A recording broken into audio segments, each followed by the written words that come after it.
అనగానే అంతా గ్లామరస్ గా ఉంటుందని అనుకుంటారు. కానీ చాలా మంది యాక్టర్లు స్ట్రగుల్స్ ఫేస్ చేస్తుంటారు. స్టార్టింగ్ లో కొంత ఫేమ్ వచ్చినప్పటికీ తర్వాత అనేక ఇబ్బందులు ఎదురవుతుంటాయి. వాటిని తట్టుకోలేని వారు ఫేడ్ అవుట్ అవుతారు. ఇలాంటి వారిలో హీరోయిన్ మయూరి కాంగో ఒకరు. కెరీర్ స్టార్టింగ్ లో ఫిల్మ్ ఇండస్ట్రీపై తనదైన మార్క్ చూపించింది మయూరి. కానీ ఆ తర్వాత అవకాశాలు లేక పూర్తిగా కనుమరుగైపోయింది. చివరకు తన కెరీర్ ని మార్చుకుని మరో రంగంలో స్థిరపడింది. 1995లో నసీం అనే హిందీ సినిమాతో మయూరి కాంగో సినీ ప్రయాణం ప్రారంభమైంది. పాపా కహతే హై మూవీతో చాలా ఫేమస్ అయింది. ఆ తర్వాత మంచి ఫ్యాన్ బేస్ సంపాదించుకుంది. కెరీర్ స్టార్టింగ్ లో ఆమెకు మంచి సక్సెస్ వచ్చింది. కానీ ఆ తర్వాత మాత్రం ఆమె ప్రయాణం సరిగ్గా సాగలేదు. వరుస ఫ్లాప్స్ పడటంతో అవకాశాలు తగ్గిపోయాయి. తర్వాత టాలీవుడ్ ఎంట్రీ ఇచ్చింది. సూపర్ స్టార్ మహేష్ బాబు, వంశీ సినిమాలోనూ కనిపించింది. కానీ వీటిలో ఏవి ఆమె కెరీర్ ను సక్సెస్ ట్రాక్ లోకి తీసుకెళ్లలేకపోయాయి. సినిమాలో హిట్లు రాకపోయేసరికి మయూరి క్రమంగా టెలివిజన్ వైపు వెళ్లింది.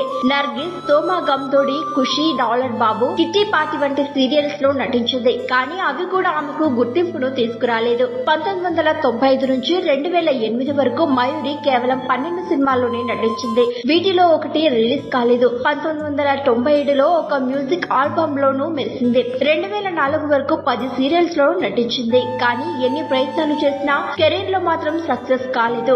దీంతో మయూరి సినీ, టీవీ కెరీర్ కు క్రమంగా కనుమరుగైపోయింది. దీంతో ఆమె తన భవిష్యత్తుపై కీలక నిర్ణయాన్ని తీసుకుంది. మయూరి ఒక రకంగా పెద్ద సాహసమే చేసిందని చెప్పాలి. సినీ ఇండస్ట్రీకి గుడ్ బై చెప్పి 2003లో ఎన్ఆర్ఐ ఆదిత్య దిల్లాను మ్యారేజ్ చేసుకుంది. ఓ కామన్ ఫ్రెండ్ ద్వారా జరిగిన అతడి పరిచయం చివరకు పెళ్లికి దారితీసింది. తర్వాత న్యూయార్క్ వెళ్లిపోయింది. అక్కడి ప్రముఖ college Baruch college Zicklin school of business లో ఎంబీఏ పూర్తి చేసింది. డిజిటల్ మీడియాలో మయూరి కొత్త జీవితాన్ని ప్రారంభించింది. ప్రముఖ గ్లోబల్ మీడియా ఏజెన్సీ పెర్ఫార్మెన్స్ అనే కంపెనీలో ఎండీ స్థాయికి ఎదిగింది. ఈ కంపెనీ పెర్ఫార్మెన్స్ మార్కెటింగ్ లో చాలా పాపులర్. సహజంగా ఉన్న నాయకత్వ లక్షణాలే ఆమెను కొత్త కెరీర్ లోనూ ఉన్నత స్థాయికి తీసుకెళ్లాయి. ప్రస్తుతం మయూరి గూగుల్ ఇండియాలో పనిచేస్తుంది. హెడ్ ఆఫ్ ఇండస్ట్రీ రోల్ లో ఉంది. ఈ హోదాలో ఆమె గూగుల్ డిజిటల్ స్ట్రాటజీస్, ఇన్నోవేషన్స్ విభాగాన్ని పర్యవేక్షిస్తోంది. ఇలా కార్పొరేట్ రంగంలో మయూరి తనదైన మార్క్ ను చూపిస్తోంది. మరిన్ని ట్రెండింగ్ వీడియోల కోసం న్యూస్ 18 తెలుగు యూట్యూబ్ ఛానల్ ను సబ్స్క్రైబ్ చేసుకోండి.